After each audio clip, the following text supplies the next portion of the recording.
اما بعد فاعوذ باللہ من الشیطان الرجیم بسم اللہ الرحمن الرحیم رب اشرح لی صدری ویسر لی امری واحلل عقدۃ من لسانی یفقہوا قولی۔ السلام علیکم ورحمۃ اللہ وبرکاتہ۔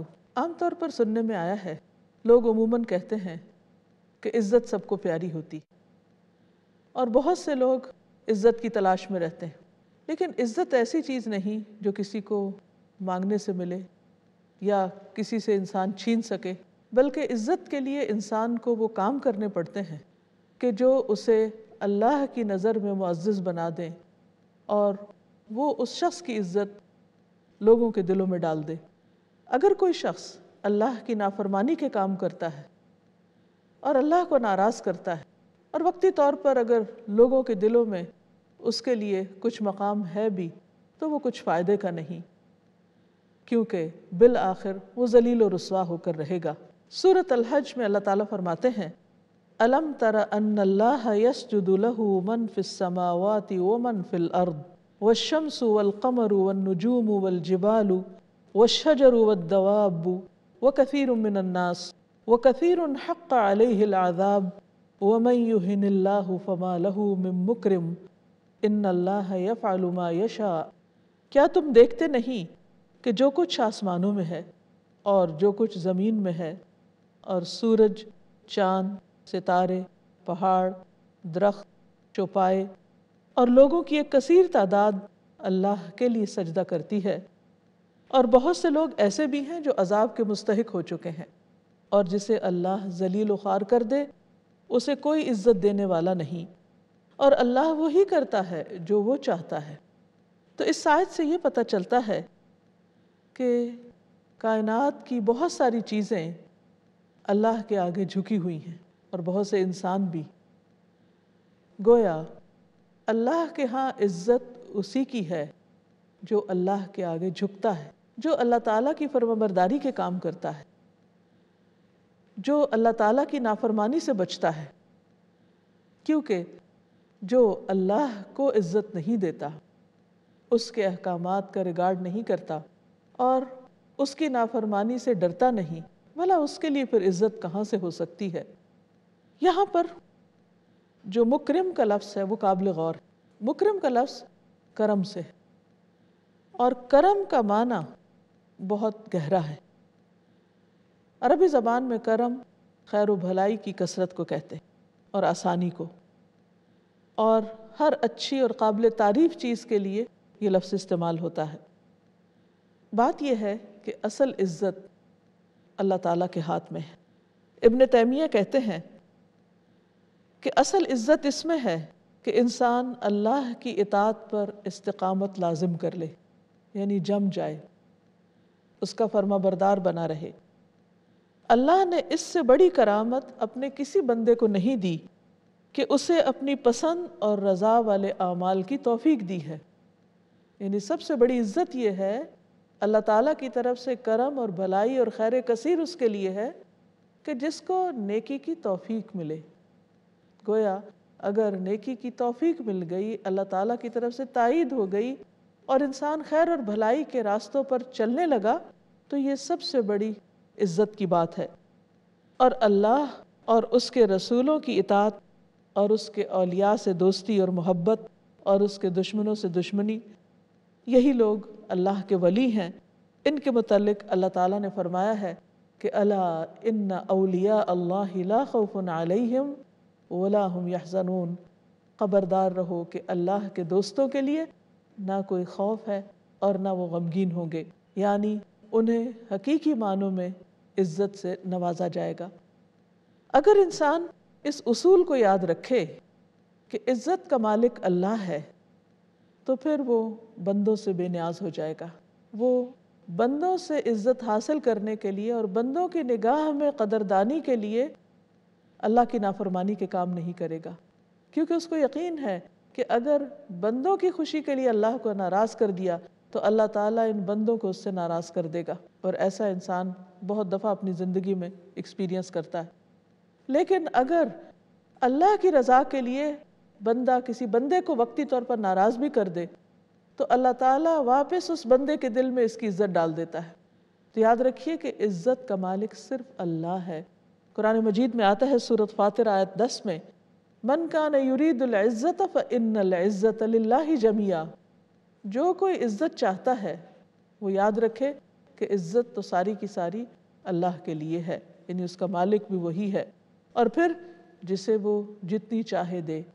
اسی لیے سورۃ آل عمران کی آیت نمبر 26 میں آتا ہے، دعا سکھائی گئی ہے، اللہم مالک الملک تؤتی الملک من تشاء وتنزع الملک ممن تشاء وتعز من تشاء وتذل من تشاء بیدک الخیر انک علی کل شیء قدیر۔ اے اللہ، بادشاہت کے مالک، جسے تو چاہتا ہے حکومت عطا کرتا ہے اور جس سے تو چاہتا ہے چھین لیتا ہے، تو ہی جسے چاہتا ہے عزت دیتا ہے اور جسے چاہے ذلیل کر دیتا ہے، ساری بھلائی تیرے ہی ہاتھ پہ ہے اور تو ہر چیز پر قادر ہے۔ تو جس انسان کا یہ یقین پختہ ہو، پھر وہ ہمیشہ اللہ تعالیٰ کی فرما برداری، خیر اور بھلائی کے کاموں میں سرگرداں رہے گا۔ ہم وتر کی نماز میں دعائے قنوت پڑھتے ہیں، جس میں حدیث میں آتا ہے، الفاظ کچھ یوں ہیں، اِنَّهُ لَا يَذِلُّ مَنْ وَالَيْتَ وَلَا يَعِزُّ مَنْ عَادَيْتَ، بے شک وہ ذلیل نہیں ہو سکتا جس کا تو دوست بن جائے، اور وہ معزز نہیں ہو سکتا جس سے تو دشمنی کرے۔ یعنی اگر اللہ تعالیٰ کسی بندے سے دشمنی رکھتا ہے تو اس کو کبھی بھی حقیقی عزت حاصل نہیں ہو سکتی۔ رسول اللہ صلی اللہ علیہ وسلم نے فرمایا کہ جب اللہ تعالیٰ کسی بندے سے بغض رکھتا ہے تو جبریل کو بلا کر فرماتا ہے، میں فلاں بندے سے بغض رکھتا ہوں، تم بھی اس سے بغض رکھو۔ بس جبریل بھی اس سے بغض رکھتے ہیں۔ پھر آسمان میں منادی کر دی جاتی ہے، یعنی اعلان کر دیا جاتا ہے کہ اللہ تعالیٰ فلاں بندے سے بغض رکھتے ہیں، تم بھی اس سے بغض رکھو، تو وہ سب اس سے بغض رکھتے ہیں۔ پھر زمین میں بھی اس کے لیے عداوت رکھ دی جاتی، یعنی اس کی عزت باقی نہیں رہتی، وہ لوگوں کی نگاہوں میں بھی ذلیل ہوتا ہے۔ بات یہ ہے کہ انسان اگر اس بات پر یقین رکھے کہ عزت اللہ کے ہاتھ میں ہے، تو پھر وہ عزت بھی وہیں تلاش کرے گا، یعنی اللہ کی رضا میں، اور ایسے کاموں کی طرف جائے گا کہ جس سے اللہ تعالیٰ راضی ہو، خواہ وہ اس کے نفس پر کتنے ہی بھاری ہوں۔ مثلا ایک حدیث میں آتا ہے، من تواضع للہ رفعہ اللہ، جو اللہ کی خاطر جھک جاتا ہے، تواضع اختیار کرتا ہے، اللہ اس کو بلندی عطا کرتا ہے۔ اب کسی ایسے شخص کے سامنے جھکنا جس کے سامنے جھکنے کو دل نہ چاہے، اپنی غلطی پر معافی مانگنا یا تعلقات کی اصلاح کرنا نفس پر بہت بھاری ہوتا ہے، لیکن جس شخص کو یہ یقین ہو کہ اس کے صلے میں اللہ تعالیٰ اس کو بلندی عطا کرے گا، تو اللہ کے وعدے پر یقین کرتے ہوئے وہ شخص اپنی انا کو پیچھے چھوڑ دے گا اور اللہ کے حکم پر عمل کرتے ہوئے دوسروں کے ساتھ اپنے تعلقات درست کر لے گا۔ پھر انسان کو یہ بھی یاد رکھنا چاہیے کہ وہ ان تمام اعمال سے بچے جو دراصل انسان کی ذلت کا سبب بنتے ہیں۔ ان میں سب سے پہلے نمبر پر شرک ہے۔ قرآن مجید میں اللہ تعالیٰ بہت سے پیغمبروں کے نام لینے کے بعد یہ بات فرماتے ہیں کہ اگر وہ شرک کرتے تو ان کے اعمال ضائع ہو جاتے ہیں۔ گویا شرک ایک ایسی خرابی ہے کہ جس کی وجہ سے بڑے سے بڑا عمل ضائع ہو جاتا ہے۔ نبی صلی اللہ علیہ وسلم سے خطاب فرماتے ہوئے اللہ تعالیٰ فرماتے ہیں، لَإِنْ أَشْرَكْتَ لَيَحْبَطَنَّ عَمَلُكَ وَلَتَكُونَنَّ مِنَ الْخَاسِرِينَ۔ سورۃ الزمر آیت 65 کہ اگر تم نے شرک کیا تو تمہارے عمل بھی برباد ہو جائیں گے اور تم خسارہ اٹھانے والوں میں شامل ہو جاؤ گے۔ ایک اور جگہ پر فرمایا سورۃ الحج آیت 31 میں، وَمَن يُشْرِكْ بِاللَّهِ فَكَأَنَّمَا خَرَّ مِنَ السَّمَاءِ فَتَخْطَفُهُ الطَّيْرُ أَوْ تَهْوِي بِهِ الرِّيحُ فِي مَكَانٍ سَحِيقٍ۔ جس نے اللہ کے ساتھ کسی کو شریک بنایا تو وہ ایسے ہے جیسے آسمان سے گرے، اوپر سے نیچے گرنے والا، ایک طرح سے عزت مقام مرتبے سے گرنے کی بھی بات اس میں آتی۔ پھر پرندے اسے اچک کر لے جائیں یا ہوا اسے کسی دور دراز مقام میں لے جا کر پھینک دے، یعنی پھر اس انسان کا کوئی قرار نہیں، کوئی ٹھکانہ نہیں، اس کے لیے کوئی بھی پناہ کی جگہ نہیں۔ جیسے سورۃ الحج کی دوسری آیت میں ہم نے سنا کہ زمین و آسمان کی بہت سی موجودات اللہ کے آگے سجدہ کرتی ہیں، اور بہت سے لوگ بھی، لیکن کچھ نہیں بھی کرتے۔ تو اس سے بھی یہ پتہ چلتا ہے کہ اگر باقی کائنات اللہ کے آگے جھکی ہوئی ہے اور امن میں ہے، تو انسان کے لیے بھی امن اور عزت اسی وقت ہے جب انسان صرف اللہ کے آگے جھکنے والا ہو. اور اس میں انسان کی ذلت ہے، رسوائی ہے کہ وہ اس مخلوق کے آگے جھکے جو خود اللہ کے آگے جھکی ہوئی ہے. لہٰذا اللہ کے سوا کسی اور کے آگے سجدہ کرنا یا کسی اور سے دعا کرنا یا کسی اور کے نام پر قربانی کرنا، یہ انسان کے لیے عزت نہیں، ذلت کا سبب ہے. لہٰذا ایسے تمام امور سے بچنا چاہیے. انشاءاللہ ہم اپنی گفتگو کو اللہ وبرکاتہ.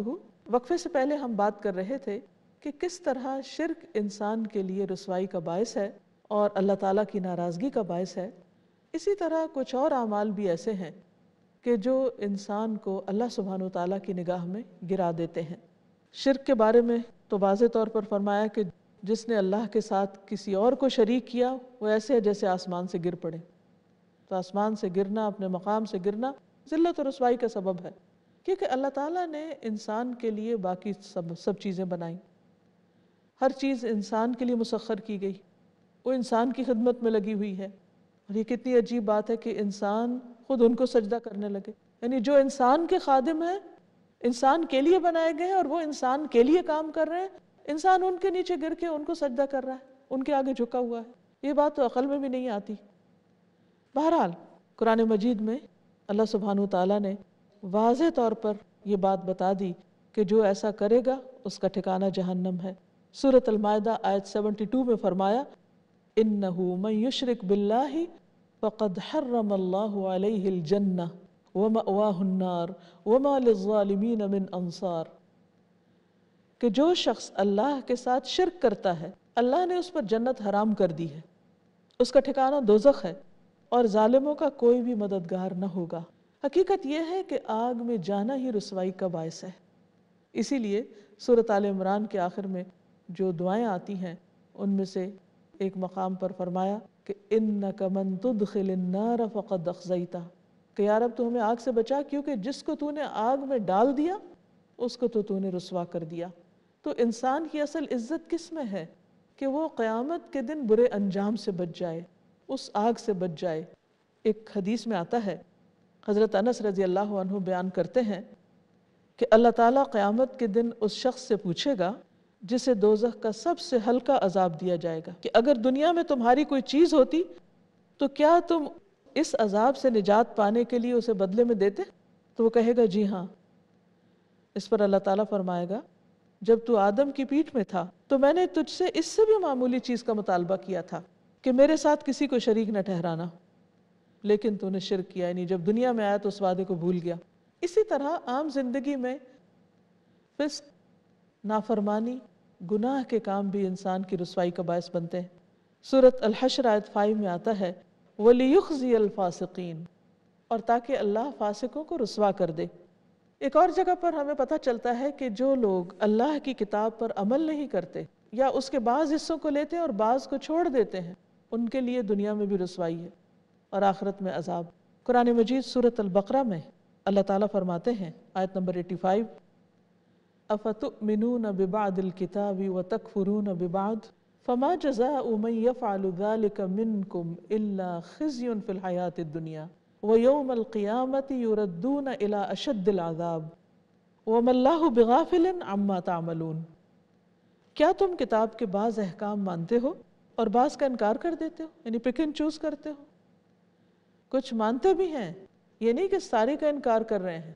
یہ ان لوگوں کی بات ہو رہی ہے جو کتاب کے کچھ حصے کو اپنی کنوینئنس کے مطابق لے لیتے ہیں، جہاں انہیں کوئی دنیا کا فائدہ وغیرہ نظر آتا ہے، لیکن باقی کو چھوڑ دیتے ہیں. فرمایا کہ بھلا جو لوگ یہ کام کریں، یعنی کچھ لیں اور کچھ چھوڑ دیں، اپنی مرضی سے فیصلے کریں، تو ان کی سزا اس کے سوا اور کیا ہو سکتی ہے کہ دنیا میں ذلیل و خوار ہوں. یعنی یہ بات انسان کے لیے دنیا میں بھی رسوائی کا باعث بن سکتی ہے، اور قیامت کے دن وہ سخت عذاب کی طرف دھکیل دیے جائیں گے. اور قیامت کا عذاب جو ہے وہ انسان کے لیے رسوائی کا سبب ہے. اور جو کچھ تم کرتے ہو اللہ اس سے بے خبر نہیں، یعنی اللہ کو سب معلوم ہے تمہارے تمام اعمال. قرآن مجید کے علاوہ اگر کوئی شخص مساجد کی تعظیم نہیں کرتا اور ان کو نقصان پہنچاتا ہے تو یہ چیز بھی انسان کے لیے رسوائی کا سبب ہے. سورۃ البقرہ آیت نمبر 114 میں فرمایا ومن اظلم ممن منع مساجد اللہ ان یذکر فیہا اسمہ وسعى فی خرابها اولئک ما کان لہم ان یدخلوها الا خائفین لہم فی الدنیا خزی ولہم فی الآخرۃ عذاب عظیم۔ فرمایا اور اس شخص سے بڑھ کر ظالم کون ہو سکتا ہے جو اللہ کی مسجدوں میں اس کا نام ذکر کرنے سے روکے، یعنی مسجدوں کی آبادی نہ ہونے دے جو کہ اللہ کے ذکر سے ہوتی، اور اس کی خرابی کے درپے ہو، ویرانی کے۔ انہیں تو یہ چاہیے تھا کہ مسجدوں میں اللہ سے ڈرتے ہوئے داخل ہوتے۔ ایسے ہی لوگوں کے لیے دنیا میں رسوائی اور آخرت میں بہت بڑا عذاب ہے۔ تو اس سے یہ پتہ چلتا ہے کہ اگر کوئی شخص اللہ کے گھر کی عزت نہیں کرتا تو اس کے لیے بھی کوئی عزت نہیں۔ پھر اسی طرح دین کے معاملے میں ناحق جھگڑا کرنا یہ بھی انسان کے لیے ذلت کا باعث ہے۔ سورۃ الحج آیت نمبر 8 اور 9 میں فرمایا وَمِنَ النَّاسِ مَن يُجَادِلُ فِي اللَّهِ بِغَيْرِ عِلْمٍ وَلَا هُدًى وَلَا كِتَابٍ مُنِيرٍ ثَانِي عِطْفِهِ لِيُضِلَّ عَن سَبِيلِ اللَّهِ لَهُ فِي الدُّنْيَا خِزْيٌ وَنُذِيقُهُ يَوْمَ الْقِيَامَةِ عَذَابَ الْحَرِيقِ۔ اور کچھ لوگ ایسے ہیں جو علم، ہدایت اور روشنی بخشنے والی کتاب کے بغیر اللہ کے بارے میں بحث کرتے ہیں، یعنی ان کے پاس علم کچھ نہیں ہوتا، صرف اپنے عقل کے بلبوتے پر یا اپنے دنیاوی علم کی وجہ سے اللہ سبحانہ وتعالیٰ کا کبھی انکار کر بیٹھتے ہیں یا اس کی بعض صفات کا انکار کرتے ہیں یا ان میں جھگڑا کرنے لگتے ہیں، اور اس طرح وہ حق سے اپنا پہلو موڑتے ہیں تاکہ دوسرے لوگوں کو اللہ کی راہ سے بہکا دیں۔ یعنی دین میں بیکار کی بحثوں کے ذریعے وہ لوگوں کو دین سے متنفر کرتے ہیں۔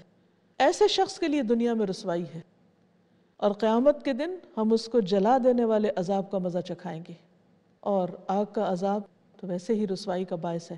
اس لیے اگر دین کی کوئی بات سمجھ میں نہ آئے تو اس پر اعتراض کرنے کی بجائے یا اس کی تحقیر کرنے کی بجائے یا اس میں بیکار کی باتیں کرنے کی بجائے انسان سمجھنے کی کوشش کرے، ہدایت کی دعا مانگے، نہ کہ لوگوں کے سامنے دین کا ایسا رخ پیش کرے کہ خود تو عمل نہیں کر رہا اور دوسرے بھی کرنے سے قاصر ہوں۔ ایک اور چیز جو انسان کے لیے رسوائی کا باعث بنتی ہے وہ ہے شہرت کی طلب، شہرت کی حرص، شہرت کی خواہش۔ حدیث میں آتا ہے، مسند احمد کی روایت ہے، قال رسول اللہ صلی اللہ علیہ وسلم من سمع الناس بعملہ سمع اللہ بہ سامع خلقہ یوم القیامت فحقرہ وصغرہ۔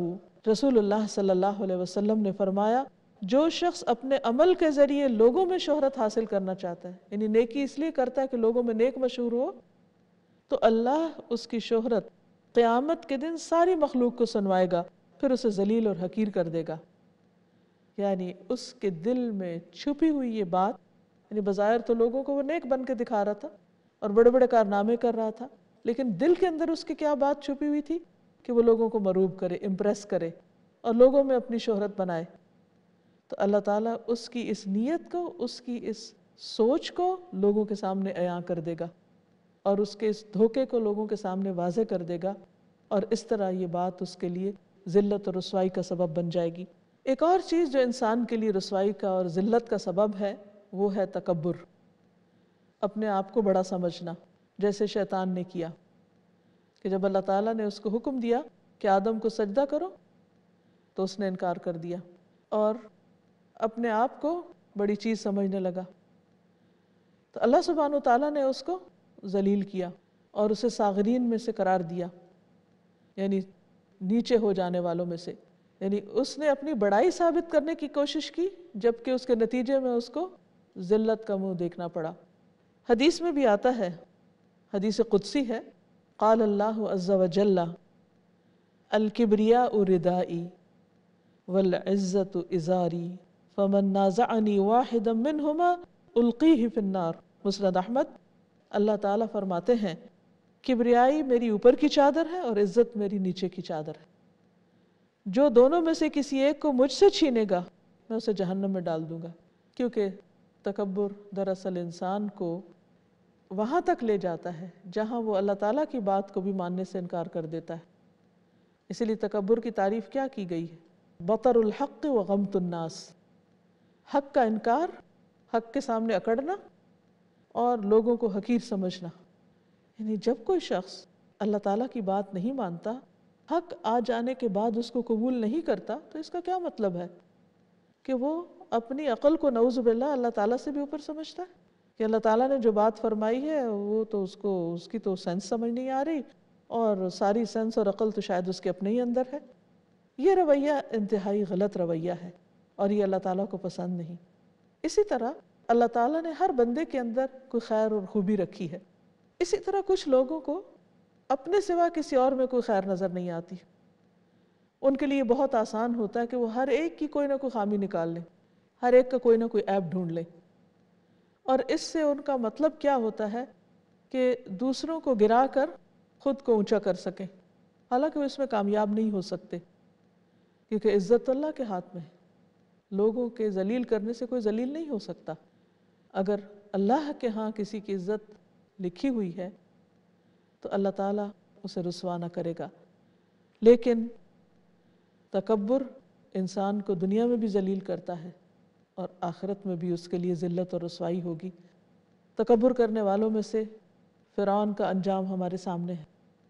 قارون جس کو مال و دولت کی بنا پر بڑا گھمنڈ تھا، اس کا انجام ہم سب جانتے ہیں۔ ابو لہب، ابو جہل اور دیگر بہت سے لوگ جو اپنے آپ کو بڑی چیز سمجھتے تھے، وہ دراصل دنیا میں بھی ذلیل و رسوا ہوئے، جو کہ عبرت کی زبردست مثالیں ہیں۔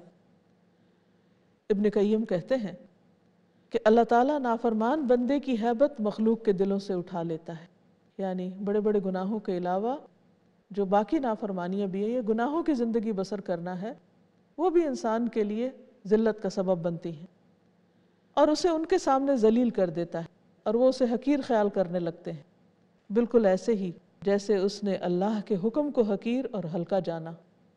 چنانچہ بندہ جس قدر اللہ سے محبت کرتا ہے، لوگ اسی قدر اس سے محبت کرتے ہیں، اور جس قدر وہ اللہ سے ڈرتا ہے، لوگ اسی قدر یعنی مخلوق اسی قدر اس سے ڈرتی ہے، اور جتنی وہ اللہ اور حرمات الہی کی تعظیم کرتا ہے، اتنی ہی لوگ اس کی تعظیم کرتے ہیں۔ یہ کیسے ممکن ہے کہ بندہ تو حرمات الہی کا پردہ چاک کرے اور پھر اس بات کی توقع رکھے کہ لوگ اس کی حرمتوں کا پردہ چاک نہ کریں، یعنی اس کو عزت دیں؟ یا یہ کیسے ہو سکتا ہے کہ وہ اللہ کے حقوق کو اپنے اوپر حقیر جانے مگر اللہ اسے لوگوں کی نظروں میں حقیر کر دے؟ یہ بھی کیسے ممکن ہے کہ وہ اللہ کی نافرمانیوں کو ہلکا جانے اور مخلوق اسے ہلکا نہ جانے؟ تو بات یہ ہے کہ عزت ساری اللہ کے ہاتھ میں ہے، عزت اللہ کی اطاعت میں ہے، اور نافرمانی کے کام انسان کو ذلت سے دوچار کرنے والے ہیں۔ اللہ تعالی ہمیں دنیا اور آخرت کی رسوائی سے محفوظ رکھے اور